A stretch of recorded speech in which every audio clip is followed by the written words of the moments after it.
everyone. Welcome back to What's Kraken. It's Amy from Tradable Bits. Got a super cool in-house guest with me today. Andrew Pilcher is here. He is a partner manager for music and entertainment here at Tradable Bits, and we're going to be talking about some cool stuff in the music industry, festival space, promotion cycles, and everything in between. So, Andrew, I'm going to pass it to you. Just tell us a bit about yourself, a bit about your background, how you kind of got into music industry, festival space, fan engagement, and a bit of the work that you do to kind of help our partners engage those fans. Awesome. Yeah. Thanks for having me on this week. I'm really excited to start talking about some fan engagement things, but a bit about myself. So I kind of started back in the music industry back when I was in grade 10, quite a few years ago now. Started working for all age events, kind of worked my way up to working on like social media content teams for promoters out here on the West Coast in BC and in Canada. And then kind of got myself into artist management as well. I like working with artists and doing kind of things in the back end. I wasn't the greatest at creating music, so I decided to help those who were good at it kind of along the way. Worked with a couple labels, doing contracts, that kind of thing. So kind of learned my way through by myself, humbled my way through. Ended up working with some pretty high profile artists, seeing some pretty cool shows and making some pretty cool connections. And at that point, I really kind of understood and knew that music industry was where I wanted to be. And then it kind of led me down the path to where I am today, Tradable Bits. Awesome. Thank you. All right. I'm super excited to get into it today. I know we're both like big music heads, so it's going to be a good one. All right, Andrew. So what's cracking for you this week? Yeah, so this week we're talking about all things music, what music festivals look like right now, and kind of how the industry's changed and what fans are, what they're after right now. Sweet. All right, let's get into it. So obviously, whole world is not really on the same page, but at least kind of in here in North America, the 2021, the new era of festivals kicked off a few weeks ago. Obviously, kind of big ones were Rolling Loud, and then Lollapalooza. Great partners of ours. We're super excited to have our founders, Darsh and Dimitri, there. It looked like a super incredible experience to kind of like have those fans back and be back in that space with that energy and everybody getting together. How big a deal is it really like to have these festivals back kind of on this scale? It seems kind of surreal. Like how big a deal is this really? Yeah, that's a great question. And I mean, it's awesome to see live events back, whether that be music and sports, that kind of thing. But I think that the biggest thing that we've seen and how big a deal it is, it's that it's increased confidence in live music and events and in seeing people back at it. It's seeing people just wanting to be together and just knowing that live events and music is kind of part of the fabric of our society. So yeah, seeing them back is awesome. It's a bit of a different look for some of these festivals, but it's definitely something that they've been forced to grow and adopt new strategies and that kind of thing. But having them back is awesome. Having a few friends who work in the music industry as well, it's nice to see them back at work. So yeah, I think it's awesome to see everything back. Yeah, absolutely. I like what you said about the kind of fabric of our lives, that it's, we were always waiting to get back to that, and we kind of found ways to replace it a little bit, but nothing's really the same as getting back to live, right? Exactly. And I mean, seeing some of those live streams that everyone was doing during COVID as well was awesome. The music industry is very kind of innovative that way. It's finding new ways to like find new platforms. We saw quite a few tech companies also kind of grow during that time, which was awesome to see. So it's nice to see everybody getting back to in-person events and being together again. Absolutely. Yeah, you kind of mentioned a little bit there how they look a little bit different, but we're still getting back to it. One of the big things that's different, right, is the condensed season that we're in right now. Like typically festivals would start earlier, spring and summer, right? But we got this condensed cycle. So what does that do in terms of changing how we market and promote and advance these festivals now? Yeah, great question. And this is something we were kind of seeing before COVID as well, is seeing the festival cycle becoming a 365-day a year kind of event. We're no longer seeing the usual on sales, announces, that kind of thing. So it's engaging people year round. How do you keep people aware of your festival? How do you keep your brand awareness at an all-time high? And how do you just connect with your fans and that kind of thing? So that's kind of where the future is going in terms of the festivals with the condensed schedules this year. And especially looking towards 2022, is just seeing everyone always engaging, always being involved, and the brands as festivals too, always engaging their fans. Absolutely, yeah. It's not like we have these festival seasons, but it's not like music exists in just like a certain part of the year, right? Exactly. It stretches out. So yeah, something you just mentioned there about that kind of engagement with your fans, this 365, is that new, or kind of how have fans' needs and expectations changed since the last time we had a regular festival season? Yeah, so I think a few festivals are actually doing the kind of the full year 365 engagement piece leading up to COVID. So those are more of the front runners, like the first movers in terms of engaging fans year round. But I think COVID really solidified that's a strategy that a lot of festivals need to adopt. So that's kind of always being involved, like I said previously, is finding different ways to keep that kind of communication back and forth between the fan and the festival itself. So that's kind of what everyone's kind of clued into now. Those who moved first are seeing the benefits, reaping the benefits of sold out festivals, having that kind of connection with people where they want to go to these experiences and just be part of something that they're doing themselves. Yeah, absolutely. Because there's a larger community attached to it year round, right? If you're a diehard Lalo fan and you maintain those communities year round, and that's a big piece for the festivals to kind of keep that energy alive, right? So they come back year after year, right? 365. Exactly, nailed it. And it's just having those touch points at all times with people, whether they're seeking your festival out or they see a tweet or an Instagram post, that kind of thing, is always having something for them to do, something for them to engage with, all while collecting data, of course. For sure, of course, as you did. Yeah, for sure. Yeah, we're always thinking ahead, thinking about how we can keep that engagement and look into the next season, which honestly is going to come up really quick, right? Like we're already in the thick of it right now for the 2021 season, but I mean, we're looking at fall around the corner. 2022 is not that far away. So based on this year, what we've seen, what we've learned, like what do you think we can expect for the next 2022 season? Yeah, that's a great segue. And for 2022, like we said, we're going to see people doing full year festival cycles, engaging people in different ways, maybe some things they haven't previously engaged with. That could be a certain platform. We're seeing lots of festivals going on to TikTok now, creating kind of organic content that doesn't look like an ad, but at the end of the day, it kind of is. We're also seeing, and what we're going to see is festivals taking on personas and personalities and just like interacting more as a one-on-one with people. In the past, it was very kind of corporate-y, a lot of these festivals. But we're starting to see people kind of banter back and forth on Twitter, on Instagram, and really have the interaction piece between festivals and their fans. Oh, I love that. That's great to see that kind of like the personal connection, right? Because it is like a personal thing for a lot of people. These are things that they look forward to. These are like events that they love and feel really attached to, right? And to kind of like get that back from the festival feels great as a fan, you know? Exactly. And just having that touch point too, like I mentioned before, is huge for people. It really helps people trust the brand. Right. And they're really kind of are there for the experience and just interact with people who are also interacting on posts and that kind of thing. I mean, we've had even during our live stream seeing people from before. Hey, you were on this stream, or I saw you at this festival before. And it's just creating that constant kind of communication back and forth, and it's more of a 360 kind of thing. Yeah, absolutely. It's more than the music. Like the music might be kind of what got you there, but there's that energy, the fan community, and all the other things you love about it, like whether you love the merch or you just like love to be on the festival grounds and everything like that, or like you said, like the tweets and just kind of having those touch points. So it's more than just like the 2 days you're at the festival, right? Exactly. I mean, we learned a lot this year. I think this was a big kind of test for everybody, kind of come out the gate and kind of see what we could get done and what it was going to look like. Nobody really knew what this season would look like, right? And it's not over yet. We still got a lot of festivals kind of coming this way, but so far, kind of, what do you think are the key learnings that we've seen so far and that we're going to definitely take with us as big standout learnings? Yeah, I think the biggest one and we already kind of touched on it, is the digital side, the live stream activations that we're seeing festivals kind of take on now. It is having that added place for people to come together who might not be able to come to festivals. So having that extra piece of engagement, having people be able to come in and view things maybe they wouldn't have been able to go to if they're not in the travel market for a festival. If the festival's happening across the ocean in Europe or vice versa, that's something that we're seeing a lot of festivals kind of tap into and understand that their fans are now global. It's not just kind of a local fan base anymore. It's definitely tapping into the global kind of music fan market. Something else that we kind of learned this year, more of on a serious note, is that we need to look at ways to help set up compensation for a lot of people who work in the industry. I know I had a lot of friends who work in live music, in touring, in artist management, that kind of thing, who were kind of left out in the dark, right?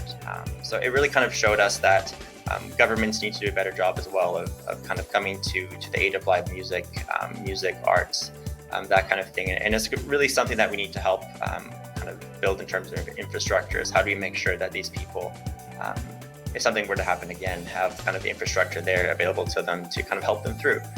So that's more of on a serious note, kind of things that we kind of understood, and that came out of this was being able to support people in the industry who maybe weren't kind of as opportune as us to be able to work through it, and were kind of left out in the dark by some of the companies and the government especially.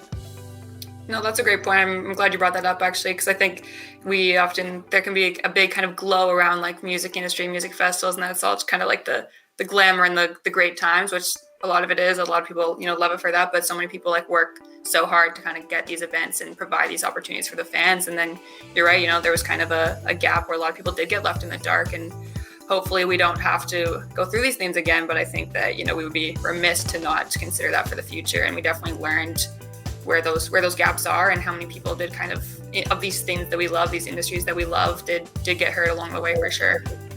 Yeah, especially when we look at it from like, on the artist side of things, a lot of them are fortunate to have additional income through like streaming, Spotify, Apple Music, that kind of thing. But it's kind of those behind the scenes who put it all together, who are the ones who kind of didn't get the support they quite needed. So whether that's like setting up the festivals themselves, people working in ticketing. I know we work with a lot of ticketing companies, so seeing them being laid off and everything, that wasn't a fun thing for us at all to see. No. So it's definitely the people behind the scenes, I think, who we kind of who we realize are more important than people maybe previously thought. So it's definitely something we need to keep in mind, and it's nice to see them all getting back to work now as well. On the bright side, I know we've welcomed back a few partners on our side in the ticketing sphere. So looking forward to working with them again. But it's just great to see that people are getting more recognition for kind of behind the scenes work now that they've kind of been an integral part in the beginning, and they never kind of got the spotlight as they should. Absolutely. It takes a massive crew to put on these things, these events, these live shows, right? It's not just like a two-person team. It's not just the artist, right? It takes literally hundreds and thousands of people to get that perfect weekend festival, right? And a lot of people don't get the spotlight, as you said. Exactly. Yeah. So we've talked a fair bit about kind of festivals and these kind of events, but what about, let's check in on concerts and tours and kind of the other side of live events. How are they doing? How has their experience been, similar or different, kind of getting back to this restart? Yeah, I think for concerts and tours, a lot of it really kind of went silent, obviously, at the beginning. Touring is a huge part of a lot of artists kind of making their money, and streaming only accounts for a small amount. So for them, it really kind of hurts business. And it is kind of it's a slow start again, because it is an intimate venue, it's indoors. A lot of the precautions that people need to take are all like related to the indoor kind of COVID protocols. So it's been a really slow kind of grind back to things. For a lot of people, opening up at 50% just wasn't, it wasn't there was no benefit to opening. They were losing money no matter what. So unfortunately, sometimes keeping the doors closed is kind of the least, I guess, where the money's going. It's not as big of a loss keeping the doors closed. But as we see them open up again, it definitely varies kind of venue by venue. We've a lot of our partners, unfortunately, like I said, they can't open their doors at 50% capacity. It's just not cost effective. But because of the intimate kind of part of concerts and tours, it's definitely something that's going to come back a bit slower. So it's definitely festivals are taking the center stage right now. But I think we'll slowly start to get back to that in 2022. Right. I guess the advantage that festivals have most of the time is being outside, right? I think from like a cover perspective, that's the easiest route. I think there's probably still a lot of, there's a reason we haven't all gotten back into arena tours yet. We're not all thousands of people packed into a closed indoor space yet, right? So it's on the horizon. I can't wait. We'll get there soon. But yeah, festivals are kind of taking center stage right now for a lot of reasons, I guess. Yeah, exactly. And also on the artist side of things, it's just the whole travel perspective as well, as going from event to event, venue to venue. It's hard because with all these flying restrictions between different countries, you're kind of stuck in a certain route around a certain country. You can't have a world tours right now. There's just so many restrictions and kind of holes to jump through and that kind of thing. So something that eventually we'll get back to, but I think right now we're definitely kind of seeing festivals take the spotlight here. Yeah, absolutely. It's so inconsistent, kind of from country to country, even in some places, kind of state to state, province to province. Like you just can't plan those across the board tours right now, right? So you are kind of left with these smaller markets, or you just can't make all the stops you want. So definitely some challenges for people trying to do any kind of travel tour, right? It's definitely like a logistical nightmare for a lot of people, especially Yeah. with all these variants and things changing week by week. It's hard to kind of plan out the next 3 months when you're not quite sure what's going to happen in the next 2 weeks. Yeah, I think that's the thing we've all learned, right? You just never know what's going to happen. And I applaud everyone working on the admin side, doing any logistics for planning right now. That's gotta be tough, right? Absolutely. Yeah. So in terms of kind of fans that are getting out there to see these artists, it seems like audiences are getting younger and younger somehow, but they might not be hitting those age limits where they're getting into clubs, they're not getting into bars, and they might not be hitting, even for arena tours, there's certain age restrictions, and yet they still have this huge affinity for certain artists. So like how are they bridging the gap? How are artists engaging with those younger fans and still building these huge fan bases when they aren't able to actually be in those like really strong kind of in-person environments right now? How are they doing it? Yeah, I mean, this should come as no surprise to anybody, but it just comes down to one word, and that's kind of TikTok. Yeah. You're seeing a lot of artists on TikTok really blow up, which is translating into Spotify streams, which then eventually translates into ticket sales. So it's definitely finding different ways, different mediums, different platforms to engage these younger audiences where they all kind of congregate. And we've seen tons and tons of artists over COVID blow up just because of one song went viral on TikTok. So I think that's probably the best example in terms of engaging younger demographics, is just going to where they are. And we know it's not on Facebook anymore. It's increasingly less and less on Instagram. So it's definitely hitting them where they are and giving them and interacting via like content that really drives home kind of what they're watching, what they're doing, trends, that kind of thing. So and we're seeing a lot of artists actually create songs around TikTok, whether that be like short verses, memorable kind of one-liners, top lines, that kind of thing. So I think TikTok's actually a bigger catalyst in the music industry than a lot of people think. I know on the viral charts, a lot of the TikTok songs are the top 50, top 100 on there. So it's definitely something that's kind of shaped the music industry from kind of behind the scenes. 100%. Yeah, I don't know that it got the credibility that or maybe we just don't even know yet, but TikTok is an absolute beast. And if you want to go viral, that really is the place, right? And like you said, like artists that are kind of now tailoring their music to TikTok, if they have that one hook that will fit perfectly in a 15-second video that's going to take them over the top, then like that's the route to take right now. And it's paying off, and we see it happen all the time. Absolutely. And I mean, the great thing about TikTok as well, I guess this has turned into a TikTok conversation, but it allows songs from the past even to become viral. So you don't have to create a song today that is kind of poised to be viral. Friends of mine were producers on that Falling track by Trevor Daniels, I believe, and that was released I think almost 3 years ago.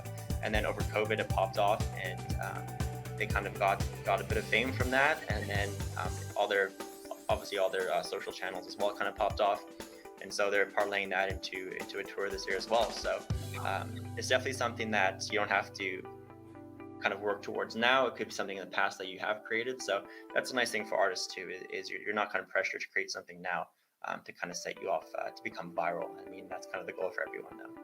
Right. That's a great point. Yeah, I think we've seen so many kind of like older songs pop up and kids are doing these dances to it, and they probably weren't even alive like when it first came out, but now this song is like back on the charts, or they've like cut up some sweet remix to it, and this dance is going crazy, and now everybody's like, did you hear this song? Like, yeah, we heard it like 20 years ago, and like now it's at the top of the charts again, which is really cool. Sweet. All right, I know you're a big music dude, so what was your most memorable music fan moment? Yeah, so that's actually a great question, and something I've kind of been thinking about a lot this week for our chat. And I'm kind of dating myself here as well. I'm going back about 10 years, back to when I was in high school still. And so I come from like an electronic music background. A lot of my friends were DJs. I worked for an electronic kind of promoter out here in Western Canada. But it was seeing Deadmau5, Skrillex, and Calvin Harris for the first time in 2011. I believe we bought $60 tickets to go see them before they kind of got too too famous. So seeing those three play back to back, just in a small town up the street from where we live, it was definitely a surreal experience, and it kind of solidified kind of my place in wanting to work in the music industry, is kind of working towards getting into those events, putting them on, and just seeing how everyone else was kind of like in the moment and that kind of thing, and just enjoying the music was definitely one of my highlights as a music lover, for sure. Oh, that's awesome. Yes, $60 tickets. Yeah, that's a thing of the past. Hey, depends where you go, I guess. But yeah, especially to see those three heavyweights now. I mean, it's never. I'm on a festival schedule, but seeing them in like living was, looking back, was unbelievable. That's awesome. I love that like defining moment for you where you're like, oh, I love this. Like, this is the space that I want to keep being. I think a lot of us have kind of had that, and that's looking back on that, and you kind of pinpoint that moment where you're like, oh yeah, this is how I got here. That's awesome. Yeah, exactly. Sweet. Okay, Andrew, if there's anything else you wanted to add on the subject, I would love to hear it. Otherwise, those are all the questions I have for you, and I thank you so much for joining me today. You're welcome. Thanks for having me. And I think just to kind of top it all off here, I think music's got a bright future. I think we've definitely solidified that live music, live sports, live events are definitely a part of our society that we took maybe for granted a bit before COVID. So definitely coming out of the tail end of this into 2022, I think we're going to see a lot more people attending events with friends, kind of building those memories and experiences. So I'm looking forward to it. All right, so thanks everyone for tuning in. We'll catch you next week on the next What's Kraken.